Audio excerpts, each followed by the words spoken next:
The price of silence. Imagine the silence. Not the peaceful, countryside kind, but the oppressive, sinister silence of a dungeon. The air is thick, smelling of dampness, dust, and fear. It's occasionally shattered by a distant explosion or a muffled moan. These are the WWII quarries in Kerch, one of the most terrible and heroic pages of the Great Patriotic War. Here in these stone tombs, people died but did not surrender.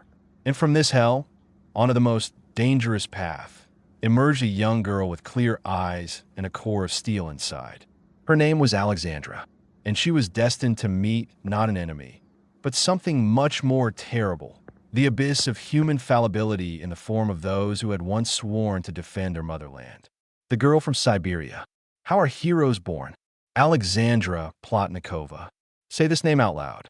It sounds simple and reliable, like the Siberian forest where she was born. April 1918, the village of Marshanka, Novosibirsk region. Revolution, civil war, the world was turning upside down. She grew up in an era when life was not a valuable coin. Perhaps it was this that tempered her character from childhood. She did not dream of heroic deeds. Her dream was much more earthly and human, to save lives. After graduating from Feldsher Obstetric School, she went to the village of Kochki to help bring new lives into the world and fight for the health of those already living. It seemed fate had destined her for a path of quiet and noble mercy. But June 22nd, 1941, crossed out all peaceful plans. The next day, June 23rd, Alexandra, like thousands of her peers, stood at the door of the military enlistment office. Why did she go? Patriotism? Yes, of course. But I think it wasn't just that. Inside her lived a need to be where it hurt the most, where her hands, her knowledge, her kindness were most needed. She was taken immediately. Military paramedics were worth their weight in gold. So the Siberian girl, who knew how to deliver babies and treat fevers, went to learn how to stop bleeding under the whistle of bullets and pull the wounded from under fire. Economic and historical background. The cost of one soldier. Did you know that in the economics of war, there's a terrible, cynical, but very real term, the cost of training one soldier? By pre-war standards, the USSR spent the equivalent of several monthly salaries of a skilled worker to train an infantryman. But a medic was much more valuable. Their training was longer, more expensive, but their true value was measured not in rubles, but in the saved lives of dozens, even hundreds of other soldiers. One experienced paramedic at the front was a strategic asset, and Alexandra was just such an asset. The country had invested resources in her, and she intended to repay that debt in full, with the most expensive currency, saved lives. The hell named Adzamashke, a netherworld on Earth. May 1942. The Kerch Peninsula. Sheer hell was raging here. German troops were pushing forward. Soviet units were desperately resisting, but the front was cracking at the seams. The 320th Rifle Division, where Plotnikova served, was caught in the grinders. A mortar attack, roar, fire, stench. Her medical station was hit. Alexandra was shell-shocked. The world momentarily plunged into deafening silence and darkness. But she did not run. She crawled out from under the rubble and continued to do her job. And then, encirclement. Panic. Tens of thousands of soldiers were dying or being captured. But for Alexandra and a group of stubborn souls like her, captivity was worse than death. Their path led down underground, to the Adzamashke quarries. It's hard for a modern person to imagine. The quarries are not resort caves. It's cold, perpetual darkness, dampness that chills you to the bone. A shortage of everything: food, water, medicine. The fascists, knowing people were hiding there, turned their lives into a living hell. They blew up entrances, pumped poison gas inside, mined the approaches to the only water sources. Going out for water was a deadly quest. The Germans were on duty at the wells and shot anyone who dared to approach. And in this hell, in the underground kingdom of death, people continued to fight. They created an underground hospital. Imagine darkness, the flicker of kerosene lamps, shadows on the walls. Surgeons, their hands trembling from hunger and fatigue, performing complex operations without proper anesthetics or instruments. And Alexandra was among them. She fought for every spark of life, for every wounded soldier. This was her front. I am from Iraq, the birth of a ghost. And here comes the first turning point in our story. It turned out that Alexandra Plotnikova knew German. In partisan warfare, this was not just a skill, it was a superpower. The command assigned her and several comrades a task bordering on suicide: to leave the quarries and create an intelligence network in the German rear. She emerged from underground. She saw the sun again, but now it illuminated an enemy city. With the help of the local underground, she obtained new documents. Now, she was not Alexandra Plotnikova, the Soviet paramedic. Now, she was Alexandra Petrovna Bauer, an ophthalmologist. A new name, a new biography, a new life. She got a job at a clinic right under the occupiers' noses. One of the most poignant details of this story is her visit to a reliable woman, Nadezhda Mayorova-Gorshchuk. Imagine this moment: a knock on the door on the threshold, a young, tired but collected girl, and a quiet phrase, "I am from Iraq." The Rock, that's what the locals called the quarries. It was a password meaning, "I am one of ours, I am from hell, I continue to fight." This phrase is a ready-made slogan for a movie. It holds so much dignity, resilience, and tragedy. The young guard of Crimea, playing with fire. By the end of 1942, Alexandra Alexandrina moved to Mariental. Here, in the local hospital, a new underground group was born. Look at this lineup: a veterinarian, Griganovich, who had escaped from captivity, the commander of the fire brigade, Karpikin, and the former paramedic, now ophthalmologist, Bauer. People of the most peaceful professions, taking on the most dangerous work. They didn't just hide. They acted. They posted leaflets, instilling hope in the locals and sowing fear in the occupiers. They obtained weapons, piece by piece, assembling an arsenal for a future uprising. But their main and most desperate feat was sabotage on the railway. They managed to derail 2 German trains. Imagine the economic damage to the Wehrmacht: destroyed equipment, ammunition, food, disruption of the troop transfer schedule. This was not just a pinprick, it was a precise blow to the war machine of the Reich. And it's significant that they named their group Young Guard in honor of their heroic predecessors from Krasnodar. They consciously took on this high bar and this terrible fate: betrayal, when your own becomes a stranger. Autumn 1943. The group tries to establish contact with the Soviet landing force in Eltigen, but the operation fails. And here enters the one more terrible than any enemy: the traitor. It turned out to be Pyotr Ivanovich Kuprish, a former sailor of the Black Sea Fleet. Having been captured, he broke. He cracked and agreed to work for the Germans. He was infiltrated into the underground, posing as one of their own. He was a wolf in sheep's clothing who knew all the inner workings of the group. It was he who betrayed everyone.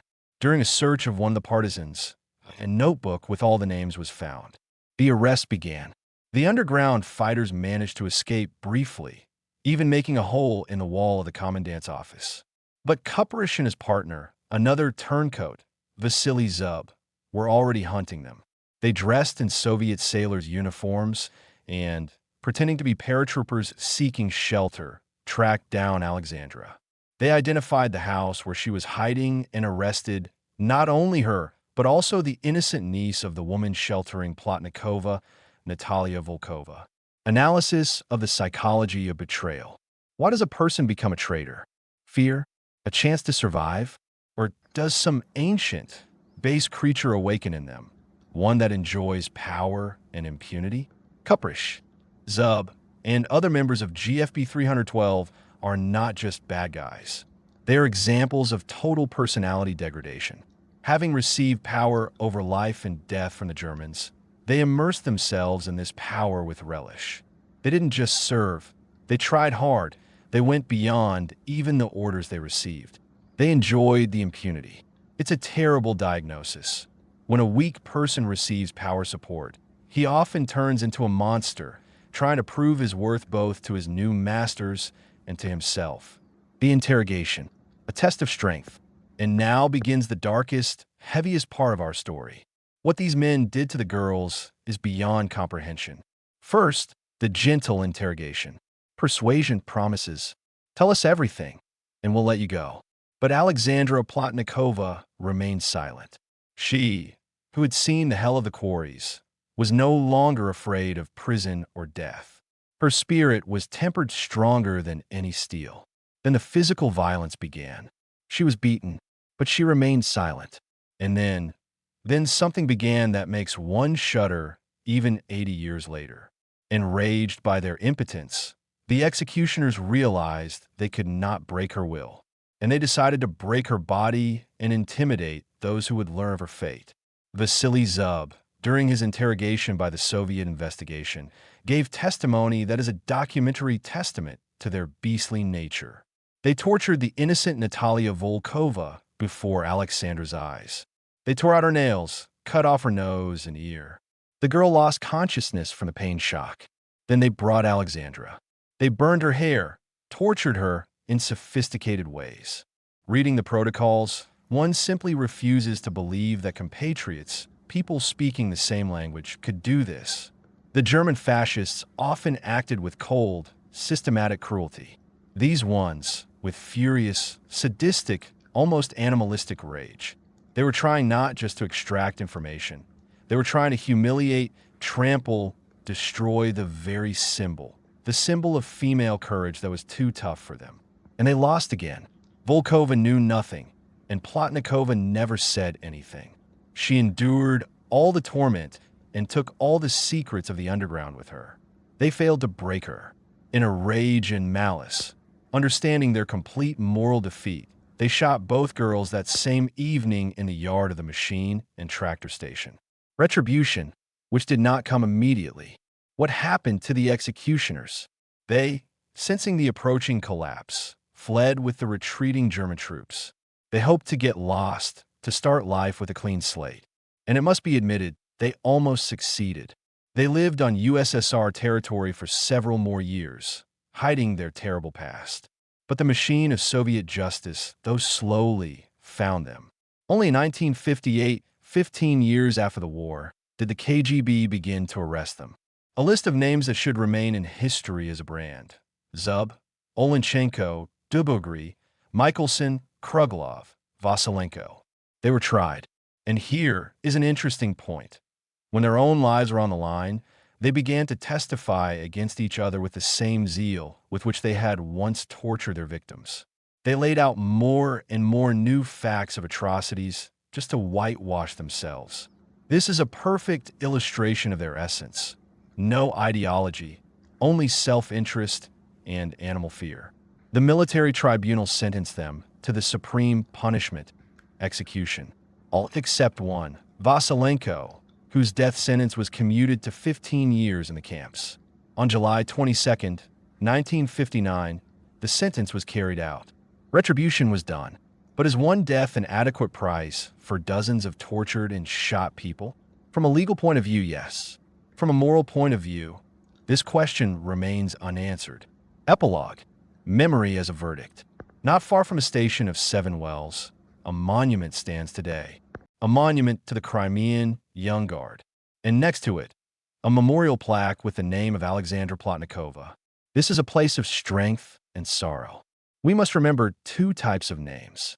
The names of heroes like Alexandra Plotnikova, Natalia Volkova, whose feat illuminates our path and serves as an example of what the human spirit is capable of. And the names of traitors like Zub, Kuparish, Olenchenko, which serve as an eternal warning and reminder. Betrayal is not just switching sides. It is a spiritual death that sooner or later leads to physical death. Retribution is inevitable. It always comes. Maybe not as quickly as we would like, but it comes. Alexandra Plotnikova did not break. She won her main battle, the battle for her own dignity. And her quiet, steadfast no in the dungeons of GFB 312 sounded louder than any explosion. It still sounds today. Friends, that concludes our story. This history is not just a page from the past. It is a reason to think about the most important things, about choice, about courage, about the price one sometimes has to pay for loyalty. If this text touched a nerve, if you felt what I felt while writing it, write in the comments. Write what you think about Alexander's feat. Could we, today's people, endure such a thing? Your opinion, your thoughts, that is the very living memory that prevents history from turning to dust. And of course, subscribe to the channel. There are many more such poignant and important stories ahead. Don't miss them.